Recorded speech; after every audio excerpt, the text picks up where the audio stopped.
Hi, James വിഷനിലേക്ക് വീണ്ടും ഏവർക്കും സ്വാഗതം. നമ്മൾ ഇന്ന് സന്ദർശിക്കാൻ പോകുന്നത് ചെന്നൈയിലുള്ള 2 ദേശീയ തീർത്ഥാടന കേന്ദ്രങ്ങളാണ്. രണ്ടും നമ്മുടെ യേശുക്രിസ്തുവിൻ്റെ 12 അപ്പോസ്തലന്മാരിൽ ഒരുവനായിരുന്ന തോമാശ്ലീഹ എന്ന് നമ്മൾ വിളിക്കുന്ന സെൻറ്റ് തോമസിൻ്റെ ചരിത്രങ്ങൾ ഉറങ്ങുന്ന 2 ദേവാലയങ്ങളാണ്. ആദ്യത്തേത് സെൻറ്റ് തോമസ് മൗണ്ട്. ഇത് ഒരു വലിയ മലയുടെ മുകളിലാണ് സ്ഥിതി ചെയ്യുന്നത്. സമുദ്രനിരപ്പിൽ നിന്നും ഏകദേശം 300 അടി ഉയരത്തിലുള്ള ഒരു മലയുടെ മുകളിലാണ് ഈ ചർച്ച് സ്ഥിതി ചെയ്യുന്നത്. ഇത് ഒരു ദേശീയ തീർത്ഥാടന കേന്ദ്രമായി മാറാൻ പ്രധാന കാരണം എന്താണെന്ന് ചോദിച്ചാൽ, AD 72 ഈ മലയിൽ വെച്ചാണ് തോമാശ്ലീഹ കുന്തമുനയാൽ കുത്തേറ്റ് രക്തസാക്ഷിത്വം വഹിക്കുന്നത്. ഇവിടെ വെച്ചാണ് തോമാശ്ലീഹ കുത്തേറ്റ് മരണപ്പെടുന്നത് എങ്കിലും അദ്ദേഹത്തിൻ്റെ ശരീരം അടക്കം ചെയ്തത് ഇവിടെയല്ല. അത് നമ്മുടെ മൈലാപ്പൂരിലെ മറീന ബീച്ചിനോട് ചേർന്നുള്ള സാന്തോം ചർച്ച് അഥവാ സെൻറ്റ് തോമസ് കത്തീഡ്രൽ ബസലിക്കയിലാണ്. ഇവിടുത്തെ സന്ദർശനം കഴിഞ്ഞിട്ട് നമ്മൾ അവിടേക്കും പോകുന്നുണ്ട്. അതാണ് ഞാൻ പറഞ്ഞ 2ാമത്തെ തീർത്ഥാടന കേന്ദ്രം. ഇപ്പോൾ നമുക്ക് ഇവിടെയുള്ള തോമാശ്ലീഹായുമായി ബന്ധപ്പെട്ടിട്ടുള്ള മ്യൂസിയം ഒന്ന് സന്ദർശിക്കാം. ഇതാണ് ആ മ്യൂസിയം. ആദ്യം തന്നെ തോമാശ്ലീഹ ഇങ്ങനെ മരിച്ചു കിടക്കുന്ന പോലെയുള്ള ഒരു സ്റ്റാച്യു ആണ് നമുക്ക് കാണാൻ സാധിക്കുന്നത്. തൊട്ടടുത്തായി തന്നെ സെൻറ്റ് തോമസ് മൗണ്ടിൻ്റെയും ഈ പള്ളിയുടെയും ഒക്കെ ഒരു മോഡൽ ഉണ്ടാക്കി വെച്ചിട്ടുണ്ട്. അതുപോലെ തന്നെ മറ്റ് 2 പള്ളികളുടെയും മോഡൽ തൊട്ടടുത്തായിട്ട് അവർ സ്ഥാപിച്ചിട്ടുണ്ട്. 2011 സെൻറ്റ് തോമസ് മൗണ്ടിനെ ദേശീയ തീർത്ഥാടന കേന്ദ്രമായി പ്രഖ്യാപിച്ചത്. ചെങ്കൽപ്പേട്ട രൂപതയുടെ കീഴിലാണ് ഈ ദേവാലയമുള്ളത്.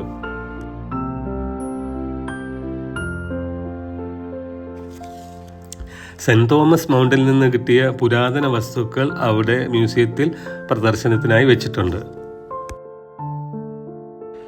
ചെന്നൈയിൽ നിന്നും 14 കിലോമീറ്റർ ദൂരെ ഗിണ്ടി മേൽപ്പാലത്തിനരികെയാണ് ഈ ദേവാലയമുള്ളത്. 1986 ഫെബ്രുവരി 5 ജോൺ പോൾ 2 മാർപ്പാപ്പയും 1993 ജനുവരി 15 വിശുദ്ധ മദർ തെരേസയും ഇവിടം സന്ദർശിച്ചിട്ടുണ്ട്. സെൻറ്റ് തോമസ് മൗണ്ടിൻ്റെയും പള്ളിയുടെയൊക്കെ പഴയ ഇമേജുകളും അതേപോലെ തന്നെ പള്ളിയുടെ റിനോവേഷന് വേണ്ടി കുഴിച്ചപ്പോൾ കിട്ടിയ പുരാതന വസ്തുക്കളും ഒക്കെ അവിടെ പ്രദർശിപ്പിച്ചിട്ടുണ്ട്. കൂടാതെ 200 വർഷത്തിലധികം പഴക്കമുള്ള ഒരു ആൽമരത്തിൻ്റെ ബോട്ടം ഭാഗം ഒരു തൂണെന്ന് തോന്നിക്കത്തക്ക രീതിയിൽ അവിടെ സ്ഥാപിച്ചിട്ടുണ്ട്.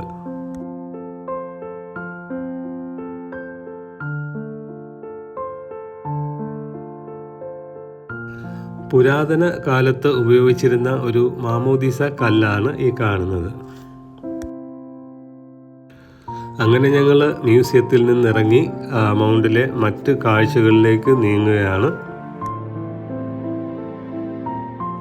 മ്യൂസിയത്തിന് മുകളിൽ നിന്ന് ഉള്ള കാഴ്ച വളരെ മനോഹരമാണ് എന്ന് പറഞ്ഞു കേട്ടു. അപ്പോൾ നമുക്ക് അതിലേക്കൊന്ന് പോയി കളയാം. വിശുദ്ധ മദർ തെരേസയുടെയും ജോൺ പോൾ 2 പ്രതിമകൾ ഇവിടെ പള്ളിമുറ്റത്ത് സ്ഥാപിച്ചിട്ടുണ്ട്. ഇതാണ് ആ മനോഹരമായ കാഴ്ച. ഇവിടെ നിന്ന് നോക്കിയാൽ ചെന്നൈ സിറ്റിയുടെ ഭാഗങ്ങളായിട്ടുള്ള ഗിണ്ടി, രാമപുരം നഗരങ്ങൾ കാണാം. കൂടാതെ ചെന്നൈ മെട്രോ കാണാം. അതേപോലെ തന്നെ ഈ പള്ളിയുടെ മറ്റൊരു സൈഡിൽ നിന്ന് നോക്കിയാൽ നമുക്ക് എയർപോർട്ട് വളരെ വ്യക്തമായിട്ട് കാണാൻ കഴിയും. ചെന്നൈ എയർപോർട്ട് കാണാം. അത് ഫ്ലൈറ്റ് ലാൻഡ് ചെയ്യുന്നതും ടേക്ക് ഓഫ് ചെയ്യുന്നതും ഒക്കെ കാണാൻ സാധിക്കും.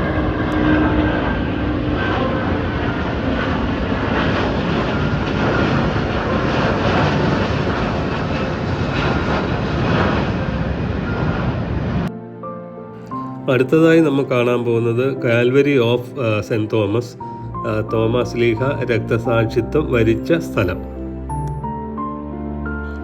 ഈ സ്ഥലത്ത് വെച്ചാണ് വിശുദ്ധ തോമാശ്ലീഹ ശത്രുക്കളുടെ കുന്തം കൊണ്ടുള്ള കുത്തേറ്റ് മരണം വരിക്കുന്നത്.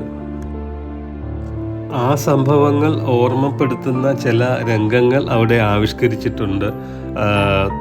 തോമാശ്ലീഹ പ്രാർത്ഥിക്കുന്നതും പിന്നെ കുത്തേൽക്കുന്നതും മരണപ്പെട്ട് കിടക്കുന്നതും ഒക്കെ ആയിട്ടുള്ള രംഗങ്ങൾ.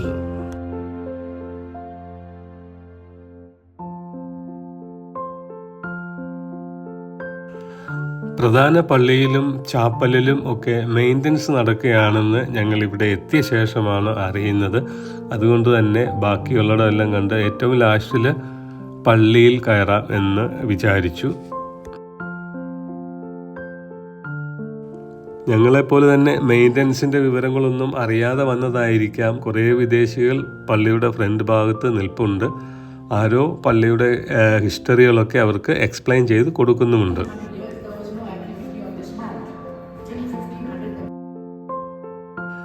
ചാപ്പലിലും മെയിൻ്റനൻസ് നടന്നുകൊണ്ടിരിക്കുകയാണ്. എങ്കിലും ഞങ്ങൾ ജസ്റ്റ് അതിലും കയറി ഒന്ന് പ്രാർത്ഥിച്ചു.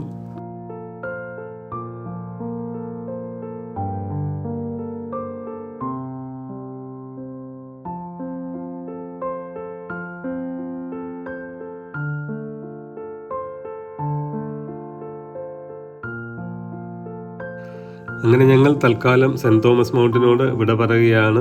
ഞങ്ങളോടൊപ്പം തന്നെ ബാംഗ്ലൂരെ ഒരു പള്ളിയിൽ നിന്ന് അച്ഛനുമായി സംഘമായി എത്തിയ സന്ദർശകരും ഉണ്ടായിരുന്നു. അവിടെ നിന്ന് ഞങ്ങൾ നേരെ പോയത് വിശുദ്ധ മാർത്തോമാ ശ്ലീഹയെ അടക്കം ചെയ്ത സെൻറ് തോമസ് കത്തീഡ്രൽ ബസലിക്ക അഥവാ സാൻറ്റോം ചർച്ചിലേക്കാണ്.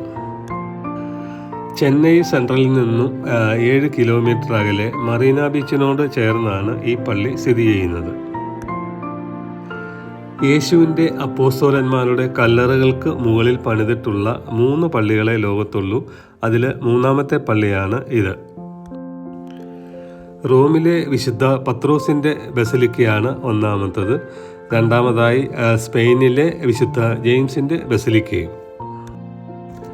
വിശുദ്ധ തോമാസ് ലീഗയുടെ ഭൗതിക ശരീരം ഇവിടെയാണ് അടക്കം ചെയ്തിരുന്നത് എങ്കിലും അധികം താമസിക്കാതെ തന്നെ റോമിലെ ഓർത്തോണയിലേക്ക് അത് മാറ്റപ്പെട്ടു.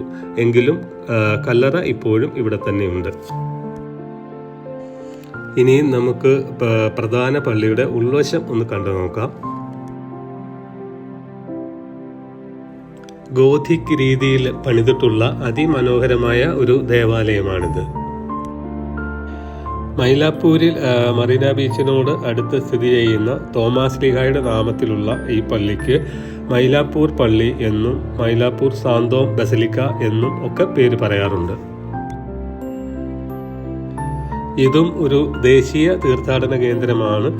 സ്വദേശികളും വിദേശികളും വളരെയധികം വന്ന് സന്ദർശിക്കുകയും പ്രാർത്ഥിക്കുകയും ചെയ്യുന്ന ഒരു ദേവാലയമാണിത്. വിശുദ്ധ തോമാസ് ലീഹായുടെ അസ്ഥിയുടെ ഒരു ഭാഗം അൾത്താരയിൽ സൂക്ഷിച്ചിട്ടുണ്ട്. മധുബൈക്ക് മുമ്പിലായി സ്റ്റെപ്പിൽ ഇതുപോലെ എഴുതി വെച്ചിട്ടുണ്ട് തോമാസ് ലീഹായുടെ കല്ലറയിലേക്കുള്ള വഴി ഈ പള്ളിയുടെ പുറകുവശത്തുകൂടിയാണ് എന്ന്. ആ ലിഖിതത്തിന് തൊട്ടടുത്തായി തന്നെ ഫ്ലോറിൽ ഒരു ഗ്ലാസ് വിൻഡോയിലൂടെ നമുക്ക് ഈ പള്ളിയുടെ തൊട്ട് താഴെയുള്ള പള്ളിയിലെ സർവീസ് കാണാൻ സാധിക്കുന്നുണ്ട്.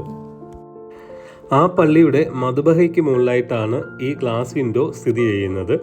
ആ മദ്ബഹയുടെ തൊട്ട് താഴെയായിട്ടാണ് തോമാസ് ലീഹായുടെ കബറിടം സ്ഥിതി ചെയ്യുന്നത്. നമ്മൾ അവിടേക്കും പോകുന്നുണ്ട്. ഈ മെയിൻ പള്ളിയുടെ ഒരു സൈഡിലായി വിശുദ്ധ തോമാസ് ലീഹായുടെ ഒരു തിരുശേഷിപ്പ് വളരെ മനോഹരമായി സൂക്ഷിച്ചിട്ടുണ്ട്.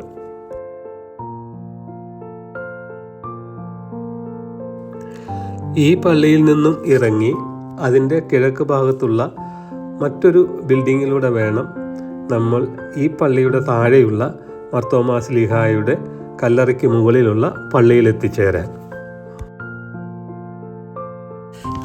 അവിടേക്ക് ഇറങ്ങുന്ന സ്റ്റെപ്പുകളാണ് ഈ കാണുന്നത്. അങ്ങനെ സ്റ്റെപ്പ് ഇറങ്ങി ചെല്ലുന്ന നമ്മൾ വലിയൊരു ഹാളിലാണ് എത്തിച്ചേരുന്നത്. ആ ഹാളിൻ്റെ 2 സൈഡിലൂടെയും ചെറിയൊരു കോറിഡോർ വഴി വേണം ഈ അണ്ടർഗ്രൗണ്ട് പള്ളിയിൽ എത്തിച്ചേരാൻ. പക്ഷേ ഈ പള്ളിക്കുള്ളിൽ ഫോട്ടോഗ്രാഫി അലൗഡ് ഇല്ല. എന്നിരുന്നാലും ഞാൻ നിങ്ങൾക്കൊരു ഐഡിയ കിട്ടാൻ വേണ്ടി ഇതിൻ്റെ ഉള്ളിലെ 2 ഫോട്ടോകൾ സംഘടിപ്പിച്ചിടുന്നുണ്ട്. താഴത്തെ പള്ളിക്കുള്ളിലെ മദ്ബഹയാണ് ഈ കാണുന്നത്. ഈ മദ്ബഹയാണ് നമ്മൾ മെയിൻ പള്ളിയുടെ ഫ്ലോറിൽ ഗ്ലാസ് വിൻഡോയിലൂടെ കണ്ടത്. മദ്ബഹയിൽ സ്ഥാപിച്ചിട്ടുള്ള തോമാസ് ലീഹായുടെ രൂപത്തിന് തൊട്ട് താഴെയാണ് കല്ലറയുള്ളത്. സൈഡിലുള്ള ഫ്രെയിമിലെ ഗ്ലാസ്സിലൂടെ നമുക്ക് കല്ലറ കാണാവുന്നതാണ്. അങ്ങനെ ഞങ്ങൾ പള്ളിയിൽ നിന്ന് പുറത്തിറങ്ങി ആ ഹാളിൽ വീണ്ടും എത്തി. വിദേശികളൊക്കെ ഇങ്ങനെ കല്ലറ കാണാനായിട്ട് വന്നുകൊണ്ടിരിക്കുന്നു. ഇനിയും ഇതിൻ്റെ മുകളിലായി ഒരു മ്യൂസിയം ഉണ്ട്, നമുക്ക് അതിലേക്ക് പോകാം. പുരാതന കാലത്ത് ഉപയോഗിച്ചിരുന്ന കാസകൾ, ലത്തീൻ ഭാഷയിലുള്ള പഴയ കുർബാന പുസ്തകങ്ങൾ, വിശുദ്ധ കുർബാനയ്ക്ക് ഉപയോഗിച്ചിരുന്ന മെഴുകുതിരിക്കാലുകൾ, വിശുദ്ധ ഫ്രാൻസിസ് സേവിയർ, വിശുദ്ധ ബർത്തലോമിയ, വിശുദ്ധ ഫിലോമിന എന്നിവരുടെ തിരുശേഷിപ്പുകൾ, വിശുദ്ധ തോമാസ് ലിഹായെ കുത്തിക്കൊല്ലാൻ ഉപയോഗിച്ച കുന്തത്തിൻ്റെ മുനയും വിശുദ്ധൻ്റെ അസ്ഥിയും ഒക്കെയാണ് ഈ മ്യൂസിയത്തിൽ നമുക്ക് കാണാനുള്ളത്. അപ്പോൾ എല്ലാം നമുക്ക് ഓടിച്ചിട്ടൊന്ന് കാണാം.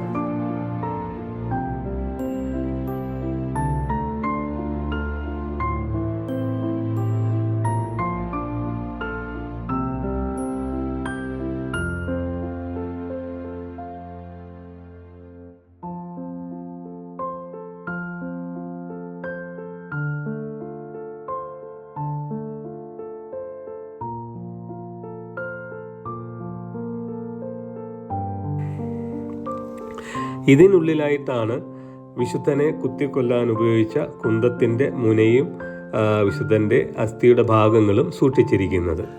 അങ്ങനെ ഞങ്ങൾ ഒരു പ്രത്യേക ഫീലോടുകൂടി ഇതെല്ലാം കണ്ട ശേഷം തൽക്കാലം മ്യൂസിയത്തോടും സാന്തോം ചർച്ചിനോടും ഒക്കെ വിട പറയുകയാണ്.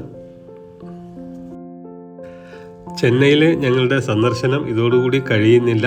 ഇനിയും അടുത്ത ഒരു വീഡിയോയുമായി നിങ്ങളുടെ മുന്നിൽ വരുന്നിടം വരെ എല്ലാവർക്കും നന്ദി, നമസ്കാരം.